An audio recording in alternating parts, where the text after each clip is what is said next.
The Ancient Roots, a journey through the history of the Temple Mount. Thank you all for being here today. Imagine standing on a hilltop in the heart of Jerusalem, a place where the echoes of ancient prayers, epic battles, and divine promises still linger in the air. That's the Temple Mount, a spot that's not just a pile of rocks, but the beating heart of stories that have shaped billions of lives across Judaism, Christianity, and Islam. Today, I'm going to take you on a journey through its ancient roots, in simple, everyday language, like we're just chatting around the dinner table. We'll uncover the details of how this place went from a dusty threshing floor to the center of the world's great faiths. Buckle up. It's a tale of kings, prophets, destructions, and unbreakable faith. Let's start at the very beginning, way back before there were temples or even cities. According to Jewish tradition, this hill, known as Mount Moriah, is where it all kicked off for humanity. The Bible tells us that God formed Adam, the first human, from the dirt right there. Fast forward a couple of thousand years to around 1678 BCE, and we meet Abraham, the father of the Jewish people. God tests his faith by asking him to sacrifice his son Isaac on that very mountain. Abraham builds an altar on what's called the foundation stone, a big, rugged rock that's still there today under the dome of the rock. Of course, an angel stops the sacrifice at the last second, but that moment seals the spot as holy ground, a place where heaven and earth touch. Now, jump ahead to the time of the kings. By the 10th century BCE, the Israelites have their own kingdom, with David as their legendary ruler. David conquers Jerusalem and makes it his capital, but he knows something's missing: a permanent house for God. He buys a threshing floor, basically a flat spot where farmers separated grain from chaff, from a guy named Araunah the Jebusite. This is on Mount Moriah, and David builds an altar there after a prophet tells him to. But David leaves the big job to his son, Solomon. Ah, Solomon, the wise king famous for his wealth and wisdom. In 957 BCE, he starts building the first temple, and it's a stunner. We're talking cedar wood from Lebanon, gold overlays everywhere, and intricate carvings of cherubs and palm trees.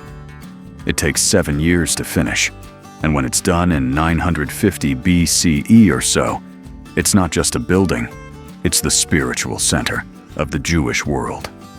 Inside, in the Holy of Holies, sits the Ark of the Covenant, that famous gold chest holding the 10 Commandments tablets that Moses brought down from Mount Sinai. People come from all over to offer sacrifices, pray, and feel God's presence. It's like the ultimate community hub, where the nation gathers for festivals and kings are crowned. But good things don't last forever in history. By 587 BCE, the Babylonians, led by King Nebuchadnezzar, sweep in like a storm. They're conquering everything in sight, and Jerusalem's no exception. They loot the temple, set it on fire, and destroy it completely, hauling thousands of Jews into exile in Babylon. It's a heartbreaking moment. The Jews lose their homeland and their holiest site. They mourn it every year on Tisha B'Av, a day of fasting that remembers this destruction and others. Hope flickers back to life about 70 years later. In 539 BCE, the Persians under Cyrus the Great defeat the Babylonians and let the Jews return home. By 516 BCE, they've rebuilt a more modest version, the Second Temple, led by a guy named Zerubbabel. It's not as flashy as Solomon's, and the Ark is gone, probably lost forever. But it's still the heart of Jewish worship. People offer sacrifices again, and the priests teach Torah from there. Enter the Greeks, and then the Romans. In the 2nd century BCE, the Greeks under Antiochus IV try to stamp out Jewish practices. even turning the temple into a shrine for Zeus. But the Jews fight back in the Maccabean revolt, that's the Hanukkah story, and rededicate the temple in 164 BCE. Fast forward to 63 BCE, when the Romans take over Jerusalem. They're okay with the Jews at first, but things get tense. Then comes King Herod the Great in 20 BCE. He's a Roman-appointed ruler, not exactly loved by the Jews, but he's a building genius. To win favor and make his mark, he massively expands the Temple Mount platform. We're talking huge retaining walls, including what's now the Western Wall. He rebuilds the temple itself into a magnificent complex with courtyards, porticos, and gleaming white stone that shines like snow from afar. It takes over 80 years to finish, well after Herod's death in 4 BCE. Jesus himself walks these halls, teaching and even flipping tables in anger at the money changers. Tragedy strikes again in 70 CE.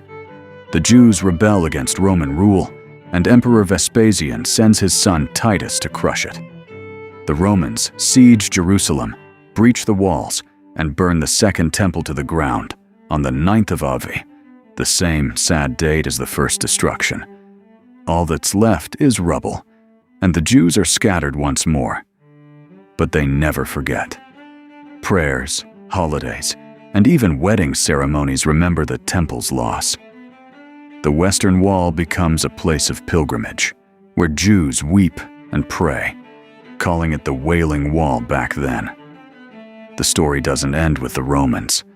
In the 4th century CE, the Byzantine Christians control the area and mostly leave it as a dump, a symbol of Judaism's defeat. But in 638 CE, the Muslims conquer Jerusalem under Caliph Umar. He cleans up the site, respecting its holiness. Tradition says he even prays there with a Jewish convert. By 691 CE, the Umayyad Caliph Abd al-Malik builds the Dome of the Rock over the foundation stone, believing it's where Muhammad ascended to heaven during his night journey. Soon after, Al-Aqsa Mosque is added nearby, making the mount, called Haram al-Sharif in Arabic, the third holiest site in Islam. Through Crusader conquests in 1099 CE, where they turned the dome into a church briefly, and back to Muslim control under Saladin in 1187 CE, the site layers on more history. The Ottomans spruce it up in the 16th century, and Jews are allowed to pray at the Western Wall again. Friends, as we wrap up this journey, think about it. This one hill has seen the birth of faiths, the clash of empires, and the unyielding hope of peoples. From Adam's dust to Solomon's splendor, from destructions to domes, the Temple Mount isn't just history. It's a reminder that sacred places bind us to something bigger than ourselves. In a world full of division, maybe its story can teach us to listen, respect, and seek peace. Thank you for traveling through time with me today. God bless.